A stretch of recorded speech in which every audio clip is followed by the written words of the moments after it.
Alors il me revient, c'est la tradition, en tant que président de l'association et grand maître, de vous dire ces remerciements, mais ces réunions ne peuvent avoir lieu que grâce à nos loges, je dois le dire.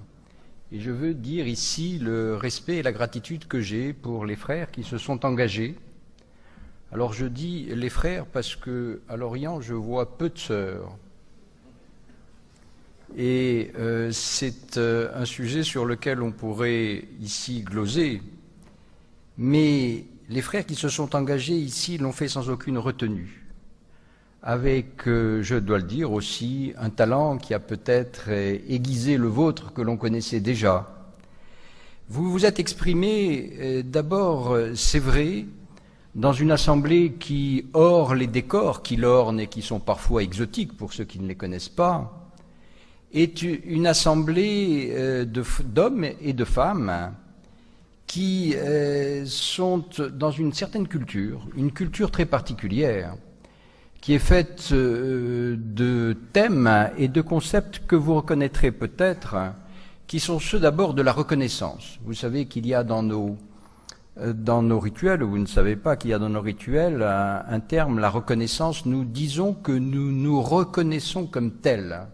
Et ce thème de la reconnaissance, reconnaître l'autre, qui est l'un des fondements de notre engagement, est quelque chose de très important parce que si vous avez évoqué toutes ces difficultés que nous vivons à l'heure actuelle, en particulier dans les banlieues, en particulier et surtout, bien sûr, avec la jeunesse, qui est aussi une de nos préoccupations, c'est qu'il y a là toutes des franges de population qui ne sont pas reconnues comme telles et à qui on donne des a priori, des descriptions qui sont des descriptions, qui éventuellement les fixent dans des caricatures où ils ne se reconnaissent pas eux-mêmes. Les jeunes ne sont que des adultes en devenir.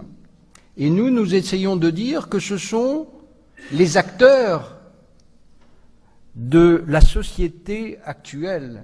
Les jeunes sont ici et maintenant en vie, avec une nécessité pour nous, c'est de reconnaître leur participation à la société. C'est la première des choses. C'est la première des choses et qui évitera qu'il y ait parfois des débordements. La deuxième chose, c'est qu'il y a chez nous un désir profond d'affirmer notre identité sociale.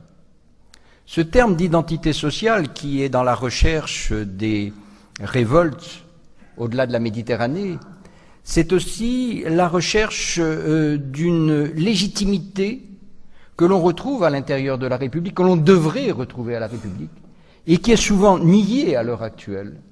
Le citoyen, vous l'avez dit, mais nous l'affirmons ici, disparaît devant des impératifs.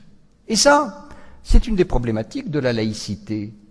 Parce que c'est vrai qu'on a entendu dire qu'il y avait des cléricatures et que certaines cléricatures étaient plus légitimes que d'autres, qu'il y avait un certain nombre de spiritualités qui étaient plus légitimes que d'autres. On oublie que Jean Jaurès, en 1885, disait déjà que la plus grande chose qu'il y a au monde, c'est la liberté souveraine de l'esprit.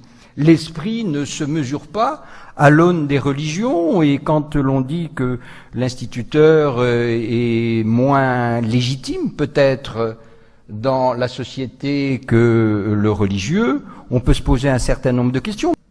Autre chose, enfin, pour terminer, qui nous, ici, nous tient à cœur, c'est le sentiment que vous avez évoqué avec d'autres mots d'une dette sociale. Nous avons, au Grand Orient de France, et en général dans la franc-maçonnerie, le sentiment que nous avons une dette sociale dans la mesure où nous disposons d'un savoir qui est un savoir acquis dans nos loges et donc d'un pouvoir, parce qu'on en revient finalement à votre conclusion. La conclusion, c'est celle du pouvoir. Et nous avons un certain pouvoir et que nous avons aussi le sentiment qu'il est moral de le dire à un moment. Il est moral de l'exercer. Et nous reconnaissons les hommes qui s'engagent en voulant réhabiliter aussi le politique.